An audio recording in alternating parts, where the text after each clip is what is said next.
lahko prispevamo k problemu reševanja čakalnih dob. Se pravi, kadrovsko, koliko bi fizično zasebnikov lahko sodelovalo pri tem. Na Anketo je odgovorilo manj kot 400 zdravnikov in zobozdravnikov zasebnikov. Recimo, če vemo, da je od tega 209 čistih zasebnikov zobozdravnikov v Sloveniji in se je pokazalo, da v bistvu bi zasebniki lahko zagotovili ekipe za upravljanje najmanj 129 programov za odraslo zobozdravstvo in najmanj 24 programov za mladinsko in otroško zobozdravstvo. Se pravi, anketa, kljub temu, da mogoče lahko predvidimo, da niso vsi odgovorili, ampak se ve, koliko kapacitet tudi zasebniki imamo, da bi v trenutku reševali. Oprostite, koliko ste rekli? 129 programov za odraslo zobozdravstvo in najmanj 24 za otroško, mladinsko in otroško zobozdravstvo.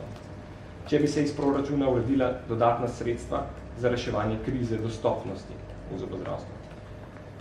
Po zadnjih informacijah bo tudi ZZZS lahko do konca leta razpolagal s 35 milijoni presežkov sredstev. To je bilo tudi danes objavljeno. In še vedno čakajo na spremembo odloka v državnem zboru, da bodo lahko ta sredstva sploh porabila za zdravstvo. Se pravi, da bi sploh prišla do pacientov. Tukaj smo pa zasebniki, ki že samostojno opravljamo svoje delo. Se pravi, teh 209 je čistih zasebnikov, ne sodeluje nikakor v javnem sistemu, pa bi potencialno lahko reševali skupni problem po znižanih cenah za paciente. Pravi, kot je bil prej nek vic tudi individualne pogodbe, če že neurejeno v enotnem sistemu. Tako da, to je ta del problematike. Drugi, kot ga je pa že kolegica napovedala, je pa problem oglaševanja zobozdravstvene in zdravstvene dejavnosti. Da bi lahko razumeli problem, moramo vedeti, da je bilo v preteklosti za naše kolege jasna zakonska in etična, predvsem tudi etična prepoved oglaševanja. Takšne zakonske predpise in omejitve evropske države poznajo še danes. Ena glavnih, recimo, je Avstrija, sosednja država, ki zelo strogo zagovarja uveljavljanje tega zakona o omejevanju oglaševanja v praksi, ker so mnenja, da zdravstveni in zobozdravstveni poklic ne bi smel biti podvržen enakim principom tržnega komuniciranja kot recimo druge nezdravstvene dejavnosti. S tem skrbijo za visoko ravnost strokovnosti in se zavedajo velike odgovornosti znanja strokovnjakov, ki bi lahko vodile v lahkomiselno zlorabo moči, ko govorimo o tržnem komuniciranju. Tako da, tudi z mojega vidika ali pa z našega vidika regulacija oglaševanja smiselna in nujna. Odnos med zobozdravnikom in pacientom je specifičen in zaradi zaupljive narave nikoli ne bi smel biti ali pa ne bi smel posnemati odnosa prodajalec-potrošnik. Tega si še ne želi. Vsi ne želimo mi, zobozdravniki, in verjamem, da si ga tudi pacienti ne želijo. Saj ne na dolgi rok. Zobozdravniki ne prodajamo storitev, ampak zdravijo, tako kot zdravniki, in se naše storitve vedno posledično, in tega se vedno bolj zavedamo, da zobozdravstvene storitve in bolezni v ustih vedno bolj vplivajo na zdravje, pa vedno vplivajo na zdravje. Ker zdravje je neprecenljiva in nenadomestljiva dobrina, pa se to ne bi smeli izkoriščati v tržne namene, sploh ne po nekih oglasih, ki jih mogoče že lahko zaznamo. V glavnem, nekaj, kar Evropo skrbi, pa do nas še ni prišlo, spravi tiste države, ki niso uvedle regulacije oglaševanja v zdravstvu in zobozdravstvu, da se jim dogaja v bistvu način korporativnega razmišljanja in trenutno se obadajo z ukinjanjem recimo verik klinik zdravstvenih in zobozdravstvenih, ki niso nikakor podvržene nekemu etičnemu kodeksu, spravi sledijo samo nekemu tržnemu vzgonu, dobičku, tako da tega ne glede na to, bodimo realni, take podjetja lahko ponujejo nižje cene, kar je na prvi pogled všečno. Tudi ljudje bodo to vedno povzeli in si želeli. Tudi mi si želimo nižati stroške konec koncev, ampak na dolgi rok ne gre za situacijo, ki je bila dobra za pacijenta. V glavnem, pri zobozdravnik pacient odnosu z pacient, ker je za tako krhko zaupanje, da si ne želimo, pač pacijenti moramo gledati celostno njihove navade, njihove razvade čez celotno življenjsko obdobje. Ne gre za enkratno storitev, kot se jo želi prikazati, mogoče včasih.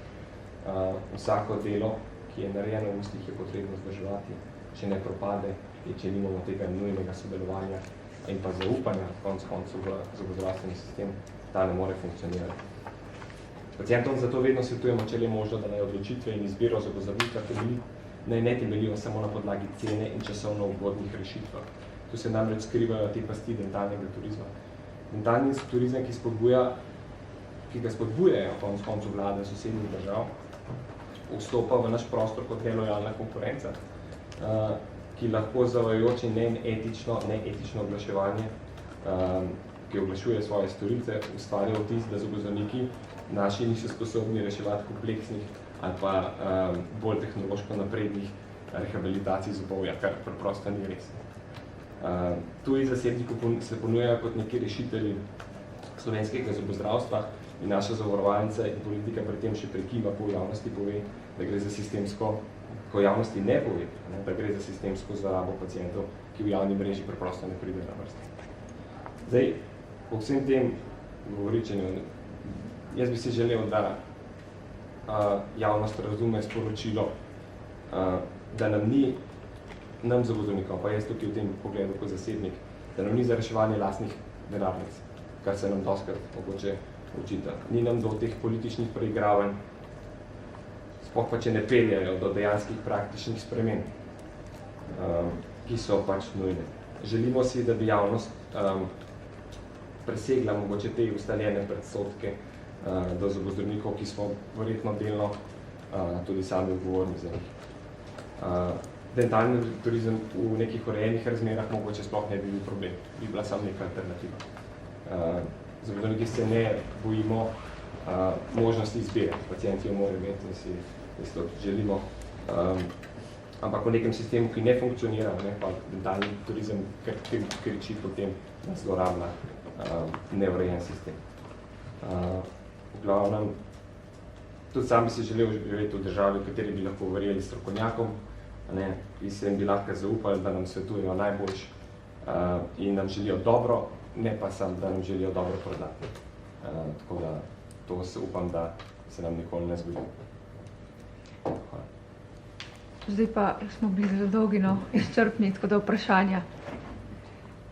Petra Pišela, televizija Slovenija. Mene zanima, od 1. septembra, da veljata direktiva Evropska o teh belih zalivkah, kako se do zdaj to delali? Rekli smo nekih jasnih pravil ni, velja zmeda, ampak torej ta pravica že obstaja, kako so zdaj v tem času ljudje osvobodili ali jim zaračunali, da jim bo zavarovalnica povrnila, kako to zdaj funkcionira, če jasnih pravil ni? Mislim, da to problematiko pravzaprav bo mogla zdaj reševati zavarovalnica, če bo sprejela, mislim, kakšna pravila bo sprejela. Direktiva mi vemo, da velja ne glede na to, kaj zavarovalnica sprejme in kaj ne, in velja za nas vsak posameznika. Se pravi, vsak kolega se v tem umestnem obdobju mogo na nek način znajti in ne narediti amalgamske zadeve. Kako ste vi recimo s tem se srečali s takim primerom, ko ste vi reševali to situacijo konkretno, če lahko poveste ali pa izkušnja vaših kolegov? V tem trenutku nisem imel tega primera, da bi delal amalgamske zadeve. Lahko jaz nekaj dodatno še tukaj vprašam. Prej ste nekako rekli, da je tu v bistvu več različnih materialov, ki bi lahko nadomestili ta amalgam. V bistvu piše tam kompozitni. Zdaj, zavarovalnica je tudi rekla, da je ta material, če je pač na tiskovni, približno enakovreden po ceni amalgamskemu, je pa le razlika v času, ki ga pač zobozdravnik porabi 31% več časa, kot pa za amalgamsko, in to boste pač tudi dobili plačano. Zdaj, lahko razložite, kaj je zdaj s tem materialom, kakšen v bistvu bomo dobili, kaj to pravzaprav je bila zalivka in kaj bi lahko še po vaše, da je tu nekaj izbira in zakaj pa mislite, da bi pa potem neki otroci ali pač ne vem, kdo še vedno dobila amalgam? Dejansko to, da je kompozit cenovno enak amalgamu, to slučajno ne drži. Dejstvo je, da mi smo naredili izračuna, ne? In pravzaprav za kompozitno karpulo, kjer je 2,5 grama do 3 grame kompozita noter, se plača na trgu nekje med 25, 50 ali pa 160 evrov, ker so razlike med materijali. Pri izdelavi zalivke se ne uporabi samo ta material, ampak se uporabi tudi tekoči kompozit, kjer je strošek nadaljnjih 25 evrov po brizgi. Da pa bela plomba pravzaprav sploh stoji v zobu, je potrebno uporabiti tudi lepilo in je potrebno uporabiti tudi kislino. To so stroški, ne vem, kisline so po brizgi nekje 25-30 evrov, pa potem imate lepilne sisteme, to jih je pa malo morje, kar poznamo že 9 generacij teh lepil in pravzaprav nekatere cene tudi mnogo presegajo 100 evrov. Če bi jaz sam se zaradi kompleksnosti tega nisem spuščal v neke izračune, ker pa dejansko pri amalgamu, vi kupite amalgam, ga zmešate in ga natlačite v zob. Mislim, da 370 evrov škatla amalgama, kjer je noter, mislim, da za 400 ploskov materijala. Ne, in že to dejstvo pove, da to ni kompatibilno. Smo pa zračunali, in to bi mogoče bilo pa primerljivo, ne, da samo po standardih in normativih za delo zobozdravnika bi bilo potrebno dodatnih 15,5 milijona evrov za te točke. 15,5 milijona evrov dodatno. V sisteme. Tudi slučajno ne. Zato, ker, lejte, če pogledate... Zagovorim za kompozitne zalivke vse. Veste, kaj je zdaj tako? Zdaj sem gledal ta naš izračun, ker smo ga delali tudi za odraslo zraven, za študente Merlinove pa manj. Tako da to dajte popaziti.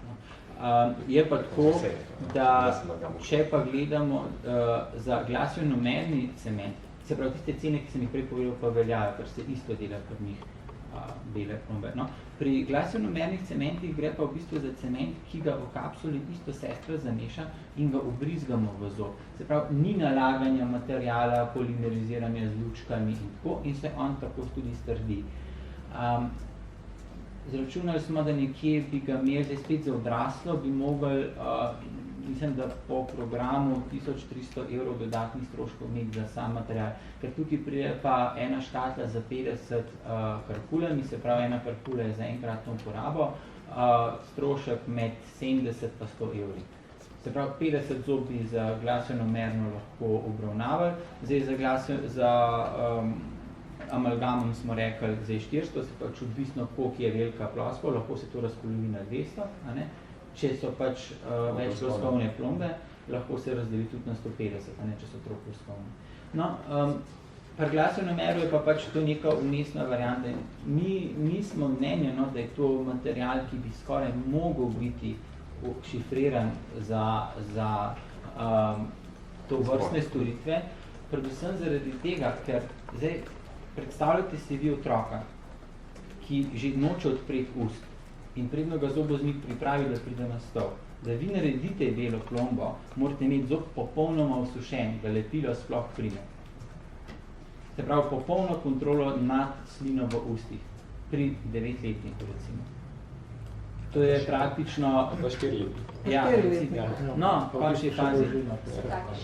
In mi smo to, zato smo mi upozorili, da je to strokovno sporno, kajti taka bela plomba in se ne bo porela in pod tako belo plombo se bo karijes razvil bistveno hitreje, kot če bi zob pustili intakten in bomo naredili škodo.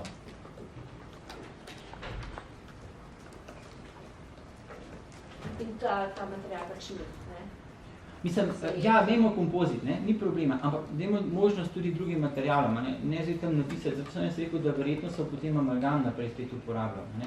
Ker direktiva predvideva, da če strokovno ni izjedan kompozit, se da amalgam. Pravi, v praksi, če bo izgledal otroku, ki mu ne moramo dati usta kompozit, ni možno Vedno osušitev. lahko potem, da... Mogo spet amalgamno, zato ker je to edina izbira. Spravi, če bi imeli možnost izbire glasoveno-mernega cementa, bi to pač z našega strokovnega vidika te stvari niso sporne. Ne? In ne bi dali amalgama. Nihče si ne želi več delati amalgama. Ampak drugo je pa, da bomo v konfliktu nekih interesov. Strokovnih pa ne tem, kar nam nalaga. Tudi v bistvu V kakšnem primeru, prosite, ne bi mogli dati otroku kompozita? Samo to, recimo, ko ste rekli, da je suho, ali še tudi? Ja, v bistvu tudi postopek traja dolgo, ne? Zdaj računate, ti morate narediti eno zalivko, rabite pol ure, zdaj otrok bo težko držal pol ure odprta usta, pa bi v primeru, da boš ti ta poseg na njemu izvedel. Kaj ta kompozit pa ta amalgam, koliko je to časovno? Pol ure, bela plomba? Zdaj, sem se vam prikazal, da troploskovno je, ampak to je za zmanjšati, to je po moje 20 minut, no, zato ker tam zajema celotno delo ambulante, ne, in so vsi stroški po neko amalgamsko zalivko v 20-25 minutah korektno narediš. Tole kompozit pa? Kompozit pa, za troploskovno smo mi določili standard 55 minut. Če se pa oteženi pogoji, ne? Morate vedeti, da kompozit je material, ki ima volumski, ki se ob strjevanju volumsko spremeni in se krči. In ga je treba v čim manjših porcijah dajati v zok in sprot lučkati. In eno lučkanje ima cikl 20 sekund. In zdaj, kolikor jih imate, toliko se podaljšuje. Sprav, odvisno od velikosti. Če bi mi v eni dozi noter dali kompozit in ga spolimerizirali, bi zob počel, ker se material tako skrči, da se pravi silen obremeni sam zob, do tem je, da enostavno poči. Ali pa odstopi.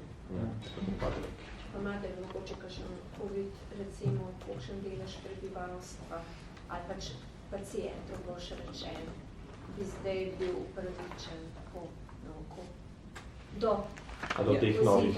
Otroci do 19. To vem, da do 15. Ampak rečemo odstotek zavarovancev oziroma pacientov, ko prihajajo, kako bi bilo to. To bi v bistvu vam lahko postregli naša analitska služba, zdaj v tem trenutku s temi podatki in razpravljamo, to vsem zavarovalnicam. Verjete, je manjši del, ne? Ja ne, vi imate 951 programov otroškega in mladinskega pa odraslega, ker to je ena vreča, mislim, da je do 400 programov samo otroških. Ne?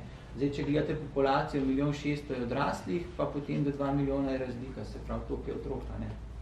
Potem pa poštevamo še nosečen dojiče.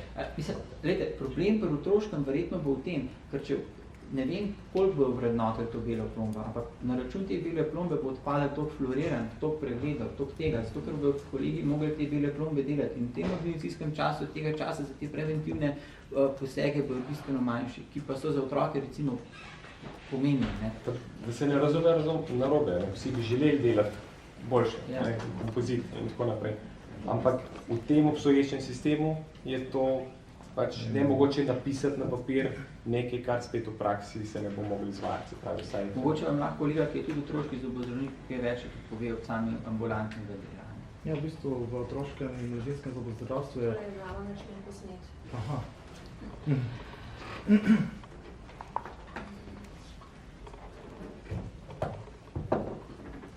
V bistvu v otroškem in mladinskem zobozdravstvu je bistvo preventiva. Ne? In po to preventivo spada zalivanje fisur, pa fluoriranje, redni pregledi, sistematski pregledi, ne toliko ubadanje potem z zalivkami. Ne? In če zdaj mi te denar porabimo za zalivke, bo v bistvu se ta skrčil preventivne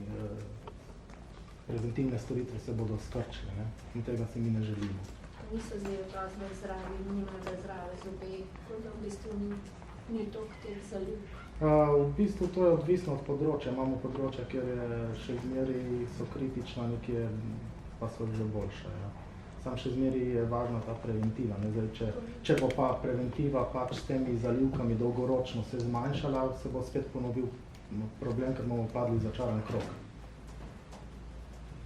Mi smo v otroškem zobozdravstvu dosegali boljše rezultate, zdaj se pa spet slabšajo, zato ker otroci enostavno jedo hrano, polno ogljikovih hidratov in sladkih tekočin in tega, in se zdaj to tudi izboljšuje kljub preventivi, poslabšuje kljub preventivi. Pavlović, omenili ste, da ste nezadovoljni s časovnimi in materialnimi stroški višini. V javnem zdravstvu ste zobozdravniki plačani z glavarinami. To pomeni, da ne marate več glavarin. Ne, zakaj? Če ste v bistvu, kako naj se potem upračunali? Glejte, glavarina pomeni, da zobozdravnik lahko opredeli določeno število pacientov, a ne? Na to dobivate redno plačo za 7 ur na vsak dan, ne glede na to? Ne, moramo storitve opraviti. Mi moramo ta program realizirati. Teh 47.000 točk moramo realizirati. Tudi zaposleni v javnih zavodih moramo teh 47.000 točk odraslega programa realizirati. To je naša pogodbena obveznost v bistvu. Dogaja pa se, da ker je veliko protetičnih storitev, se taki programi končujejo ponovadi oktobra. Realno, ker je velika potreba po fiksno pastivno protetičnih storitvah v javnih zavodih, zaradi tega, ker so tudi sama doplačila in stvari bistveno nižja, kot so recimo nekaj drugih. Torej, ne nasprotujete glavarinom, želite biti še naprej plačani? Mi predlagamo glavarine, gledajte, v vladnem projektu za skrajševanje čakalnih vrst smo predlagali, da bi odrasla ambulanta lahko korektno in strokovno obravnavala nekje do 1500 pacientov. Družinska medicina je govorila o 3500 količnikov. Pa veste, da v bistvu splošna medicina, ambulanta družinske medicine ne upravlja operativnih posegov, ki jih mi upravljamo in ki so časovno zahtevni. Pa mislim, da smo korektno postavili ta normativ, kjer bi lahko še paciente obravnavali. Vse, kar je preko te številke, pravzaprav obremenjuje ambulanto, paciente postavljajo v čakalno vrsto in so neobravnavani. Imajo lažni občutek, da imajo svojega zobozdravnika, ampak ga dejansko nimajo. Gospod Prapadnik, vi ste zasebni zobozdravnik. Koliko je vaš delovnik? 6 ur pa polna dan? Uradno, ja. Zdaj, če me pa neuredno vprašate, koliko časa preživim v zasebni ambulanti, pa zasebniki prijetno nimamo fiksiranega urnika. Sam še nekaj bi okrog tega dentalnega turizma. Vi ste pač nekako rekel, da ta ustvarja pri ljudeh občutek, da niste slovenski zobozdravniki dovolj dobri, ampak meni se zdi, da je bolj ta občutek, da pač so na primer hrvaški ali pa srbski, ki so najbolj pogosti oglaševalci, da so v bistvu bistveno cenejši, ne pa toliko zaradi kakovosti same. In mislim, da gredo ljudje, kar slišamo, bistveno tja zaradi cene. Sej cenovna občutljivost je jasna.